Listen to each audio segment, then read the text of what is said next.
Hello, I'm Ezgi from Turkey. I'm an English teacher at Nazilli Gerçek Zafer schools, and today I'm going to tell you about a web tool named called Nearpod.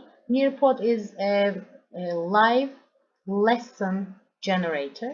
You can generate lessons, you can insert activities or videos or 3D pictures, whatever you want in the lesson. You can involve them in the lesson, and it is really interesting for students and also for teachers.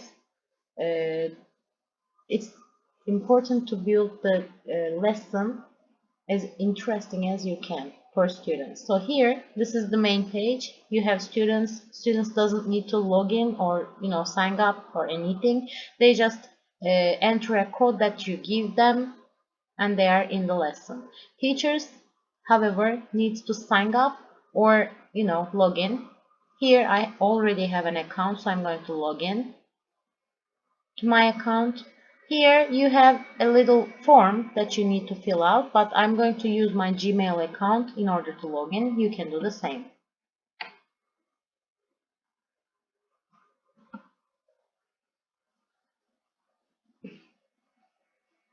Once I am logged in, I see the main page of the application of the tool, and here you can create a lesson by just clicking a simple create button and then lesson.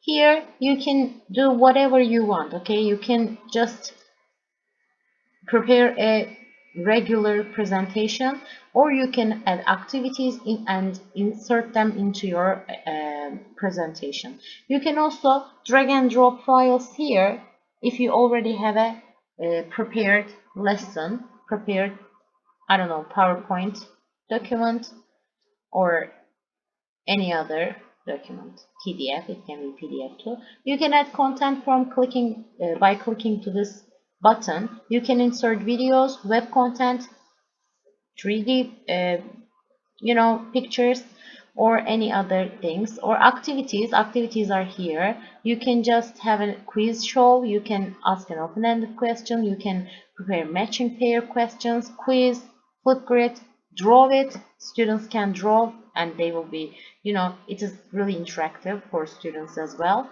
Let's see, here I already have a prepared lesson. Unfortunately it is in Turkish, but it is also, it's about nothing. It is called, mixed lesson. It is just for you to show you how to use it.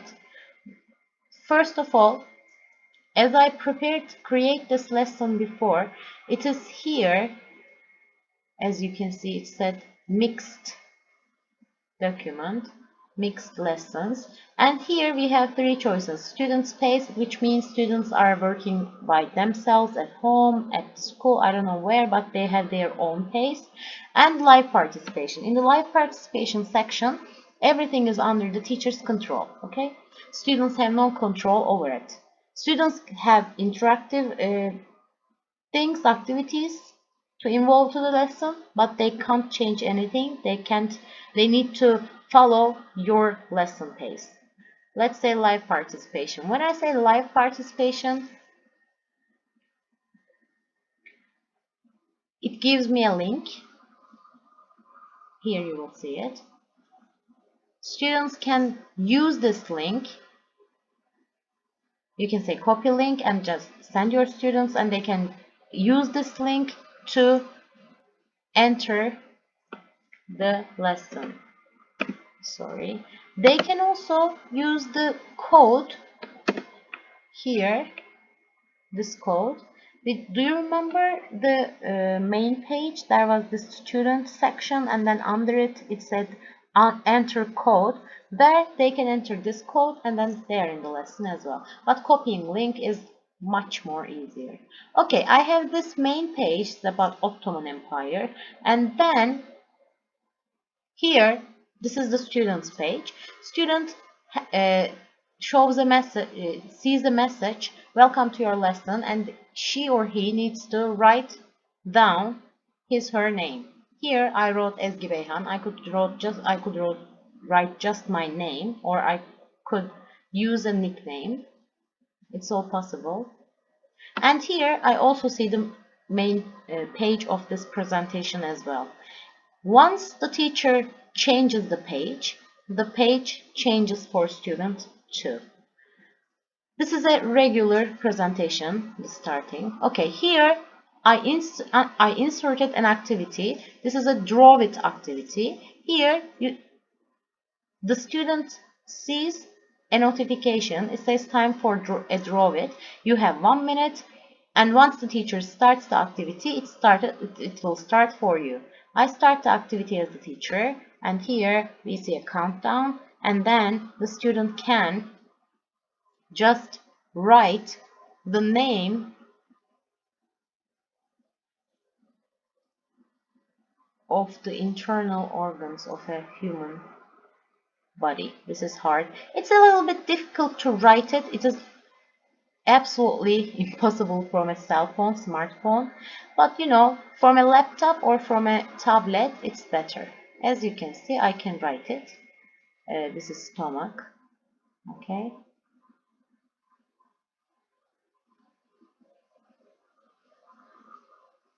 I can also use handwriting, which is much more easier.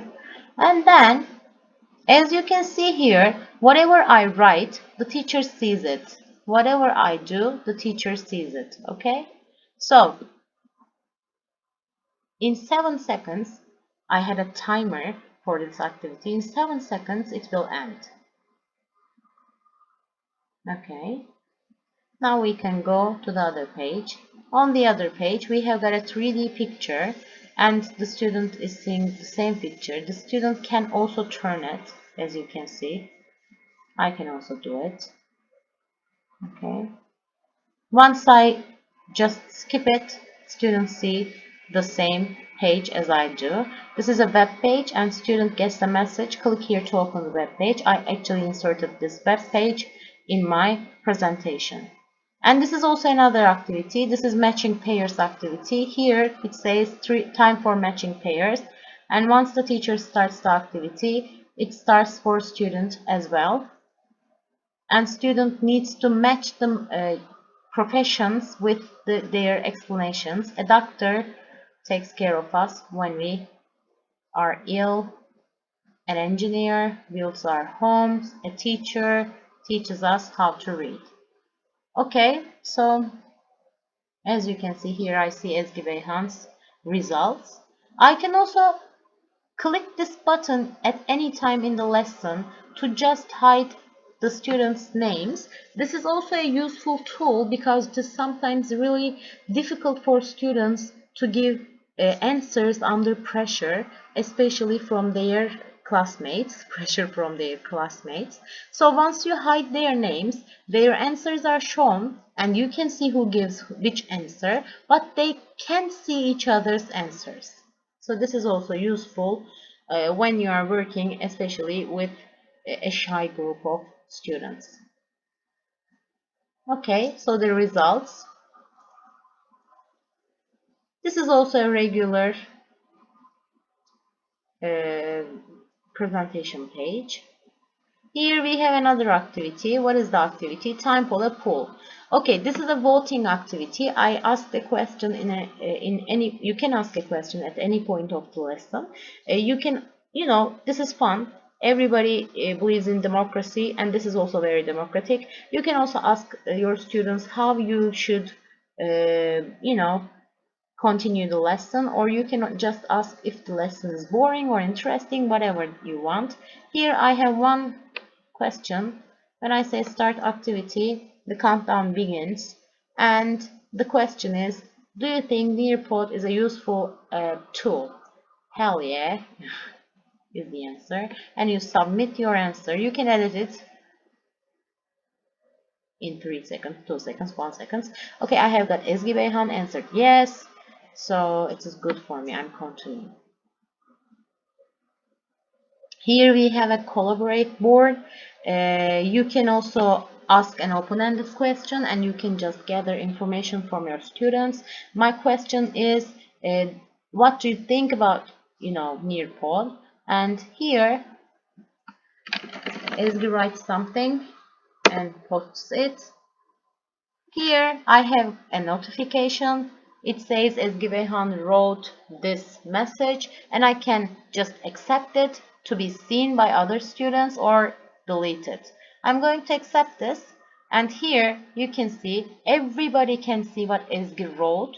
But here, if I just click on this button, no one can see who wrote this, but the message is there. Okay, you can choose this. And then you can also have a quiz. This is exactly like Kahoot. It has got multiple choices. You can insert a quiz as well. As you can see, I'm leaving this lesson right now. Everything is so easy. You just click on create button and then the lesson, and then everything you need to insert to your presentation is here. Let's see a quiz. As you can see, when you click it, it's very easy. It's like Kahoot. You enter your question here, you answer first answer option here, second answer option here. If you need another answer option, you just put 4, 5, whatever, however, how many you want, and then you can add question, and you can again, it has automatically got 2 options, but you can add more, and then you can add another question. Okay, this is how you do it. This is that easy, and it's the life-saving tool to me. I use it all the time. It's also like 3-in-1 because it has a quiz tool like Kahoot. It has got a collaborate board like other web tools, for example Twinboard. So it is really very useful to me. I hope you enjoyed it too. I hope you could use it, you can use it in your lessons. Have a nice day and take care.